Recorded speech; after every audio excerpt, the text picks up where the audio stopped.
தான் அடிக்கலாம். இப்படி தொட்டு காட்டுறேன் உங்களுக்கு. இங்கே அடிக்கணும். பார்த்தீங்களா, இங்கே நேராக இந்த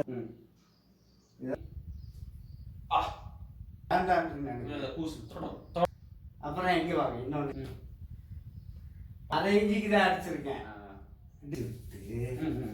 இங்கே இப்படி கையை உள்ள கையை இப்படி வச்சு இப்படி 3 தட்டு தட்டணும். மயக்கத்தில் இருக்காங்கல்ல, இந்த அதர்வுல அவங்களுக்கு தெளிவு வரும். தட்டிங்க தட்டி பிறங்காலெல்லாம் இங்கே வந்துடுவாங்க. வறுமக்கள் மது புகை உடல் நலத்திற்கு தீங்கானது. நன்றி. தமிழ் மக்களுக்கும் ஆன்மீக அன்பர்களுக்கும் அன்பான வணக்கங்கள். சிவபாரதி யூடியூப் சேனல் அகத்தியர் தற்காப்பு கலைக்கூடம் சார்பாக உங்களை வணங்கி வரவேற்கிறேன். நாம் எத்தனையோ காணொளிகள் ஆன்மீகம் சார்ந்து கடந்த ஒரு 6 மாத காலம் 7 மாத காலங்களாக ஆன்மீக பதிவுகள் நிறையா போட்டிருக்கேன். அதுக்கு முன்னாடி நிறைய தற்காப்பு கலை வீடியோ நிறையா போட்டிருக்கிறேன். நான் ஏன் முதல்ல தற்காப்பு கலை வீடியோ போட்டேனாக்கா, நம்ம இந்த சேனல் ஆரம்பித்ததே ஆன்மீகம் சார்ந்த தற்காப்பு கலையை மக்களுக்கு ஒரு விழிப்புணர்வு ஏற்படுத்தணுன்றதுக்காண்டி தான் நான் இந்த சேனல் ஆரம்பித்தேன். நாம் ஆதி காலங்களில் பார்த்தோம்னா ஆன்மீகம் சார்ந்து தான் தற்காப்பு கலை இருக்கும். வெறும் தற்காப்பு கலையை நம்ம முன்னோர்கள் சொல்லித்தரல, ஆன்மீகம் சார்ந்து தான் சொல்லி கொடுத்தாங்க. ஒருத்தருக்கு தியானம்னா என்ன, நல்ல நேரம் கெட்ட நேரம், தியானம், மூச்சு பயிற்சி, குண்டலினி யோகம், இதெல்லாம் சேர்த்து தான் அகத்திய பெருமான் வர்ம கலைன்ற ஒரு கலையை கொடுத்தாரு. வெறும் தற்காப்பு கலையை அவர் கொடுக்கல. ஆனால் இதை சரியாக செய்கிறதுக்கு ஒழுக்கம் வேணும். அந்த சுய ஒழுக்கம் இல்லாத சில தவறான ஆசான்களால் இன்னைக்கு வெறும் தற்காப்பு கலை மட்டும்தான் கற்றுக் கொடுக்கப்படுது. தற்காப்பாக மட்டும்தான் வர்ம கலையை கற்றுக் கொடுக்கப்படுது. ஆனால் ஆன்மீகம் சார்ந்து தான் வர்ம கலை அகத்திய பெருமான் கொடுக்கும்போது இருந்துச்சு. அதனால தான் நான் ஆன்மீகம் சார்ந்து நிறைய வீடியோக்கள் போடுறேன். இப்போ தற்காப்பு கலை வீடியோ ஒரு 6 மாதம் 7 மாத காலங்களாக போடலன்றதுனால சில அன்பர்கள் கேட்டுக்கிட்டாங்க, ஐயா இந்த தற்காப்பு கலை வீடியோ ஏன் நீங்கள் நிறுத்திட்டீங்க, நல்லா போய்கிட்டு இருந்துச்சு, நீங்கள் ஆன்மீகத்தை மட்டும் போடுறீங்களே அப்படின்னு சொன்னாங்க. தற்காப்பு கலை சார்ந்த வீடியோவும் போடணும். தற்காப்பு கலையில் நம்மளுக்கு இருந்த பிடிமுறை அடிமுறைகள்லாம் நிறையா காமிச்சாச்சு. இனி நம்ம போடுறதா இருந்தால் வர்மக்கலை சார்ந்து தான் போடணும்னு நான் யோசித்தேன். சரி, வர்மக்கலை சார்ந்து நம்ம ஒரு காணொளி போடணும்னாக்கா அதுக்கு நம்மளுடைய ஆசானு சொல்லணும், ஆசான்களுடைய பெயர்களை சொல்லணும், ஆசான்களை அறிமுகப்படுத்தணும். சும்மா வர்மக்கலை மட்டும் சொன்னாக்கா அது மரியாதை இருக்காது. அதனால இன்னைக்கு வர்மக்கலை சார்ந்த ஒரு சில கேள்விகளும் அதற்கு ஆசான் கொடுக்கக்கூடிய பதில்களும் இன்னைக்கு நாம் பார்க்க போகிறோம்.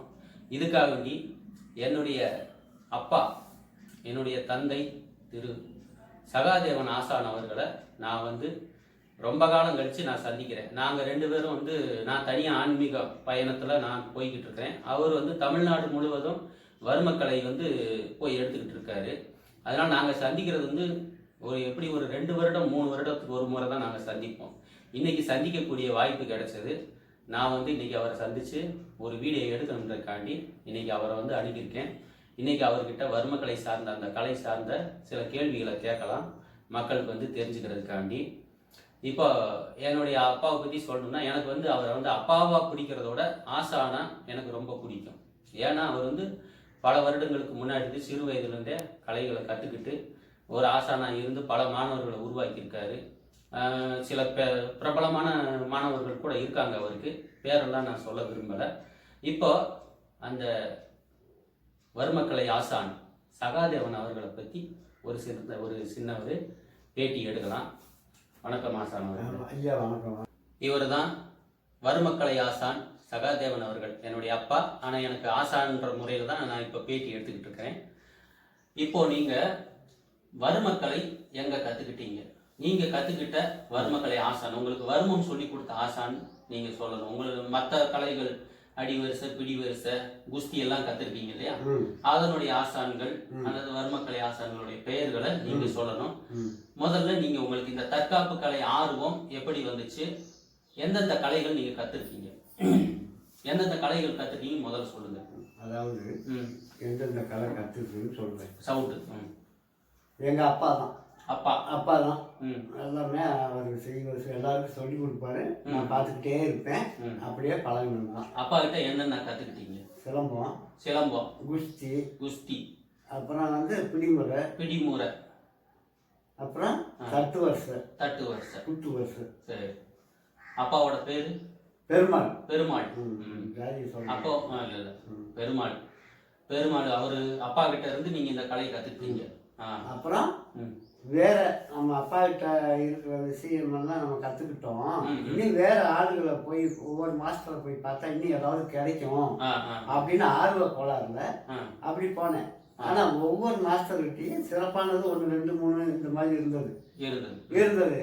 அப்படியே போய் அதிகாரின்னு எங்க அண்ணன் தான் அவர் ஒரு பெரிய மாஸ்டரு, சிலம்ப மாஸ்டரு, பிடிக்கு மாஸ்டரு, வர்மம் எல்லாமே தெரியும். அதிகாரி அவர்கிட்ட கொஞ்சம் பழகினேன், வாய்ப்பு கிடைச்சது. அதுக்கு அடுத்து காசிங்கிறது எங்க மாமா தான், அவரும் பெரிய மாஸ்டரு, அவர்கிட்டையும் கொஞ்சம் கற்றுக்கிட்டேன். இப்படியே ஒரு 10 மாஸ்டர்கிட்ட கொஞ்சம் கொஞ்சமா கற்றுக்கிட்டேன். மேற்கொண்டு அவங்க கிட்ட என்ன சிறப்பு இருக்கு, எங்ககிட்ட என்ன இருக்கு, நமக்கு பிடிச்சது அப்படின்னு போகும்போது ஒன்னொன்னு இருந்தது. அப்பா கிட்ட இருந்ததை விட அவங்க கிட்ட ஒன்னொன்னு சிறப்பா இருந்தது. இப்போ வர்மக்கலைக்கு உங்களுக்கு ஆசை. வர்மக்கலை எங்க கத்துக்கிட்டீங்க? வர்மக்கலை அதுதான் கனகசபாபதினு ஒருத்தர் இருந்தார். ஆமா, அவர் தாராசிங்கோட சிஷியர். தாராசிங்னா சினிமாவோட தாராசிங்கோட சிஷியர். அவர் என்னோட குரு. உங்களுக்கு குரு. தாராசிங்கோட சிஷியா உங்களுக்கு குரு. அவருக்கு பிடிமுறை, வர்மம், சிலம்பம் அனைத்தும் தெரியும். அவங்க அப்பா பெரிய மாஸ்டர். பெரிய மாஸ்டர், ஊரே பழகும். அந்த மாதிரி மாஸ்டர் கிட்ட அவங்க பையன், அவங்க அப்பா கிட்ட அவர் பழகி, அவர் பல மாஸ்டரை சந்திச்சு, அவர் என்னை ரொம்ப, நான் அவருக்கு பிடிக்கிற மாதிரி நடப்பேன். சில இதெல்லாம் சொல்லி கொடுத்தாரு. இப்படியே நான் சேகரித்து 100 இதுக்கு மேலேயே எனக்கு சொல்லி கொடுத்துருக்காரு. இன்னும் எங்கேயாவது இருக்கான்னு நான் தேடிக்கிட்டே இருக்கேன் ஆர்வத்தில். ஏதாவது சிறப்பாக இருந்தால் அதையும் நம்ம பழகிக்கணும். நீங்கள் தற்காப்பு கலை ஒரு 8 வயது 10 வயது இருக்கும். 10 வயசுல இருந்து உங்களுக்கு அனுபவம் இருக்குது. இப்போ நான் மாஸ்டர் ஆகி, நான் இப்போ மாஸ்டர் ஆகி 30 35 40 வருஷம் மாஸ்டராக இருக்கேன். 30 35 40 வருடங்கள் இருக்கும் அனுபவத்துல. வர்மக்கலை இப்ப தமிழ்நாடு ஃபுல்லா போய் கத்து தரீங்களா? ஆமா, கத்துத்தரேன். இப்ப வர்மக்கலையை பத்தி கேட்கும்போது, வர்மக்கலையில ரொம்ப முக்கியமா படுவர்மம் 12 சொல்லுவாங்க. படிவர்மம் ரொம்ப டேஞ்சரானது. உயிர் 12 உயிர், அதாவது மரணமே அடைஞ்சிடும். நம்ம கோவிச்சு அடிச்சோம்னா ஒரு மாத்திரை அளவு அடிச்சோம்னா மரணம். அரை மாத்திரை அளவு அடிச்சா மயக்கம். அந்த அரை மாத்திரைங்கிறது அப்படி அடிக்கக்கூடாது. நம்ம உயிருக்கு ஆபத்துனா தான் அடிக்கணும். அப்படின்னா அவங்க மயங்கி விழுந்துருவாங்க. நம்ம கற்றுக் கொடுக்கும்போது பழகுறதுக்கு எவ்வளவு நம்ம கற்றுக் கொடுக்கணும்னா 1/4 மாத்திரை. அதாவது அந்த குணம் தெரியணும் அவங்களுக்கு. ஆனால் நம்ம விழுந்துருவோங்கிறத உணர வச்சு அதை அடிப்படையில் சொல்லித்தரோம். படுவர்மா டேஞ்சரானது. அது என்னென்ன 12 இடம் இருக்கு. அந்த 12 இடத்துல எங்கே நினைச்சாலும் ஆள் விழுந்துருவாங்க. அதோட பேர் கொஞ்சம் சொல்ல முடியுமா? சொல்ல முடியும். சொல்லுங்க. படுவர்மத்துல முதல் வர்மம்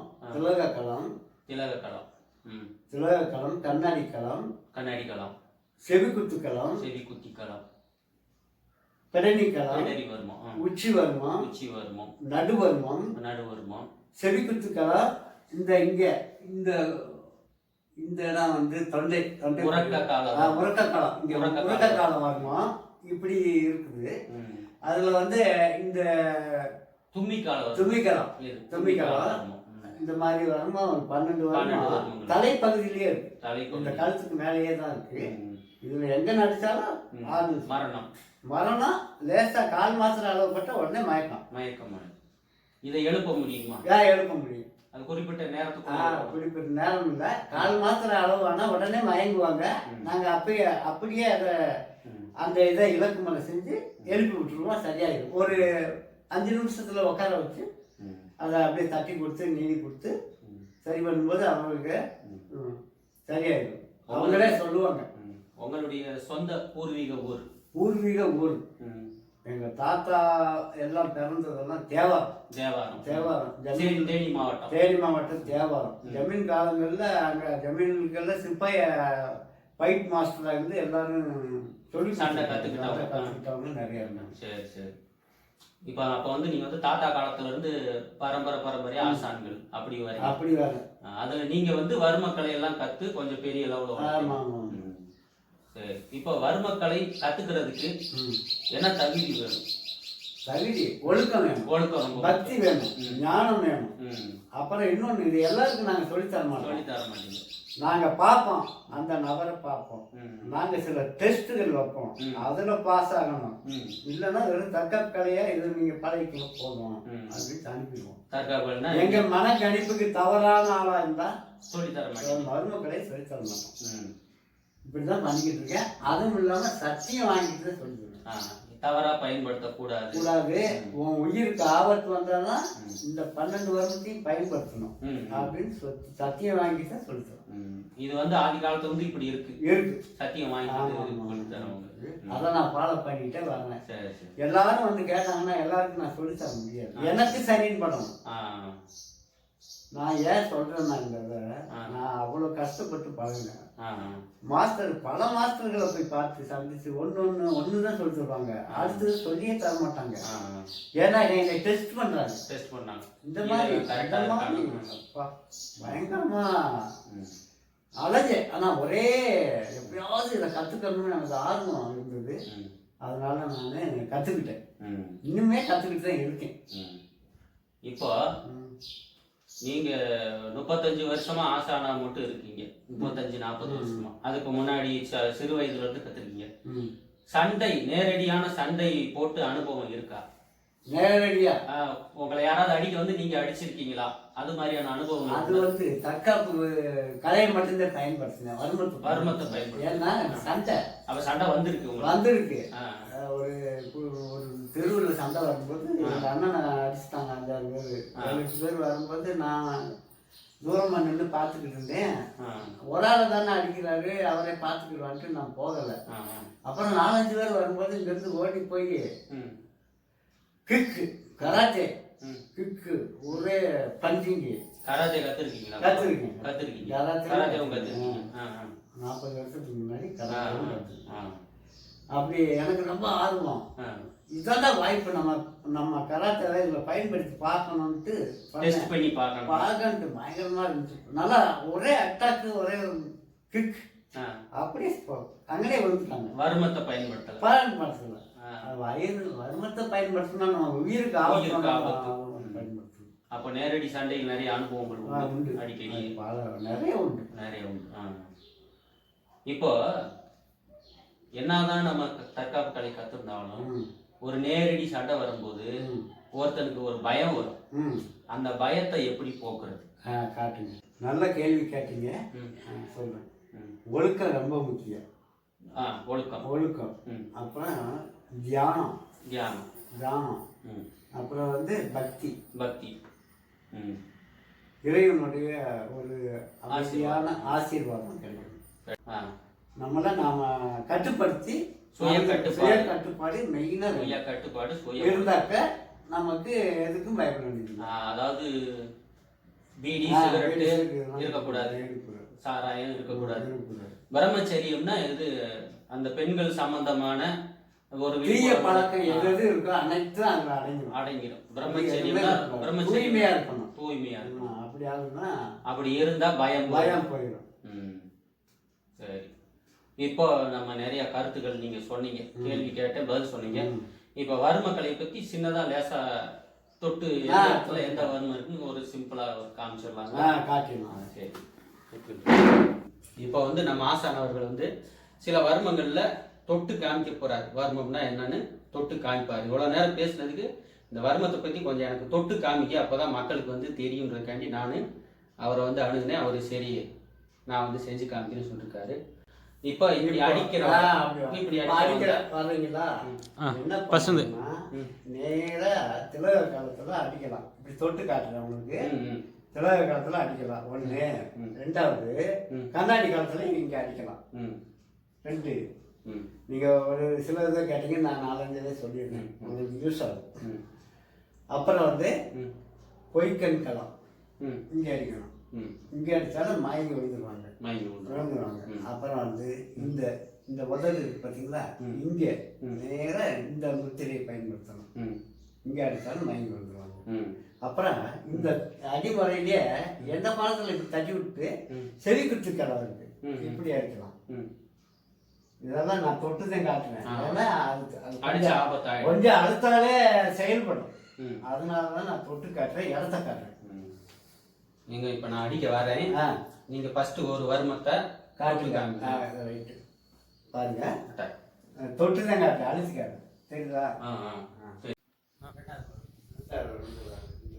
கீழே லேசாக காட்டுறேன். காட்டலாம்.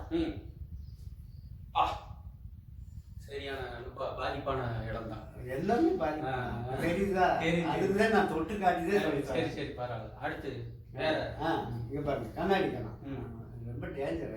நமக்கு வேண்டாம்னு நினைக்கிறேன். பூசு தொடும் போதே பூசு, சில்லுமு உடைய போகுது.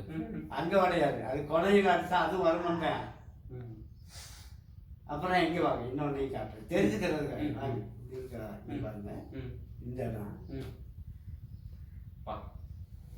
நான் 1/2 இன்ச்சுக்கு தான் அடிச்சிருக்கேன் டிஸ்டன்ஸு. இப்போ உங்களுக்கு அதனுடைய உணர்த்திருக்கேன். இப்போ அடிச்சு காமிச்சிங்க, ஏதாவது ஒரு வருமத்தில் அடிச்சு எப்படி எழுப்பணுன்றது அப்படி சொல்லுங்க. ஒரு வருமத்தில் அடிச்சா இங்கே அடிச்சிட்டேன்னா இங்கே இப்படி தேய்ச்சி விட்டு இங்கே இப்படி கையை உள்ள கையை இப்படி வச்சு இப்படி 3 தட்டு தட்டணும். சரியாயிடும். சரி, ஏன்னா நான் கால் மாத்திர அளவு தானே உங்களுக்கு கொடுத்தேன், அதனால சரியா எழுப்பணும். இதே இது அரை மாத்திர அளவு அடிச்சா எப்படி எழுப்பணும்னா இப்படி எழுப்பக்கூடாது. அதுக்கு என்ன செய்யணும்னா அவங்க மயக்கம் போட்டுருவாங்க, அவங்கள உட்கார வச்சு கொஞ்சம் மயக்க விட்டுறணும். அதுக்கப்புறம் சுக்கு, மிளகு, வாயில மென்னு, வெத்தலை, கருவேத்தலை மென்னு இப்படி கண்ணுல ஊதணும், காதுல ஊதணும், உச்சியை நல்லா தேய்ச்சி குடிச்சு தட்டணும். மயங்கத்தில் இருக்காங்கல்ல, இந்த அதிர்வுல அவங்களுக்கு தெளிவு வரும் பொண்ணு. அதுக்கப்புறம் உட்கார வச்சு இந்த கையை காலை இயக்கி விடணும். அப்புறம் பிறங்காலால இங்கே தட்டி இங்கே தட்டி இங்கே தட்டி பிறங்காலெல்லாம் இங்கே உதைக்கணும். 3 முறை உதைக்கணும். இந்த மாதிரி நிறையா ஒவ்வொன்றுக்கும் ஒரு இலக்கு முறை இருக்குது. அதெல்லாம் நம்ம பண்ணிக்கலாம். சரி சரி, எல்லாத்தையும் தான் சொல்லித்தரோம். சரி, ரொம்ப நன்றி ஆசான் அவர்களே. நன்றி. வாங்க. வருமக்கலையில் இப்போ ஒரு 2 லேசாக தான் டச் பண்ணாரு. உண்மையிலே சொல்கிறேன், டச் பண்ணோடனே அது உள்ள வரைக்கும் போகுது, அந்த எஃபெக்ட் வந்து உள்ள வரைக்கும் போகுது. ரொம்ப டேஞ்சர் தான். வருமக்கலை வந்து அடிச்சு எழுப்பி காட்டுங்கன்னு சொன்னா அடிச்சாக்க எழுப்புறது ரொம்ப கஷ்டம்தான். ஆசான் அவர்கள் வந்து அடிச்சு எழுப்பிடுவாரு. அதுக்கப்புறம் அந்த பாதிப்பு வந்து 2 இருக்கும், 2-3 நாளைக்கு இருக்கும். அடிக்கடி வாய் கோணிக்கிட்டு போறதெல்லாம் நடக்கிறது வாய்க்கவே கூடாதுன்னு சத்தியம் சொல்லிட்டாங்க. சரி சரி, ரொம்ப நன்றி அவர்களே. நன்றி ஆசான். இன்னைக்கு நாம வருமக்கலை ஆசான் அவர்களை பார்த்து வருமக்கலை சம்பந்தமா சில கேள்வி பதில்கள், சில வர்ம புள்ளிகள்லாம் அவர் அட்டாக் பண்ணி காமிச்சாரு. ரொம்பவே டேஞ்சராக இருக்குது. அது யாரும் வந்து வர்மத்தை வந்து வீடியோவில் பார்த்துட்டு யாரையும் போய் அடிச்சிட வேண்டாம். அது அவங்களுக்கு ரொம்ப பாதிப்பும், உங்களால் எழுப்பவும் முடியாது. இன்னைக்கு வந்து அது சும்மா பேச்சோடு இருக்கக்கூடாதுன்ட்டு அவரை கொஞ்சம் இதை செஞ்சு காமிங்க அப்படின்னு நான் கேட்டுக்கிட்டேன். இவர் வந்து என்னுடைய தந்தை தான். நானும் என்னோட அப்பாவும் வந்து அவர் ஒரு பயணம் வர்மக்கலை மட்டும்தான் அவர் தமிழ்நாடு ஃபுல்லாக எடுக்கிறாரு. நான் வந்து ஆன்மீகத்தில் போய் எனக்கு சிவபக்தியால் ஆன்மீகத்தில் போய் பயணப்பட்டுக்கிட்டு இருக்கேன். அதனால் நான் அவர் சந்திக்கிறதுக்கு 2-3 வருடங்கள் ஆகிடும். ஒரு முறை சந்திக்கணும்னா 2-3 வருஷம் ஆகிடும். அடுத்து சந்திக்கணும்னா எப்பயோ இப்படி ஒரு வாய்ப்பு கிடைச்சதுனால இன்னைக்கு இந்த வீடியோவை நான் போடுறேன். நன்றி மக்களே. வர்மக்கலை சார்ந்த விழிப்புணர்வுக்காண்டி இந்த வீடியோ நான் போட்டேன். இன்னொன்று, வர்மக்கலையை யாரும் தவறாக பயன்படுத்திக்க வேண்டாம். ஆனால் சரியாக கற்றுக்கிட்டு நீங்கள் எப்படி வேணாலும் பயன்படுத்தலாம். இந்த வர்மக்கலை கற்றுக்க விரும்புகிறவங்க நம்ம ஆசானுடைய நம்பரை நான் கொடுக்குறேன். நீங்கள் வந்து அந்த நம்பரை எழுதி வச்சுக்கிட்டு அவரை கான்டாக்ட் பண்ணி வர்மக்கலை கற்றுக்கிறவங்க தாராளமாக அவர்கிட்ட கற்றுக்கலாம். நன்றி, வணக்கம் மக்களே. மீண்டும் அடுத்த காணொலியில் சந்திப்போம். அகத்தியர் திருவடி போற்றி.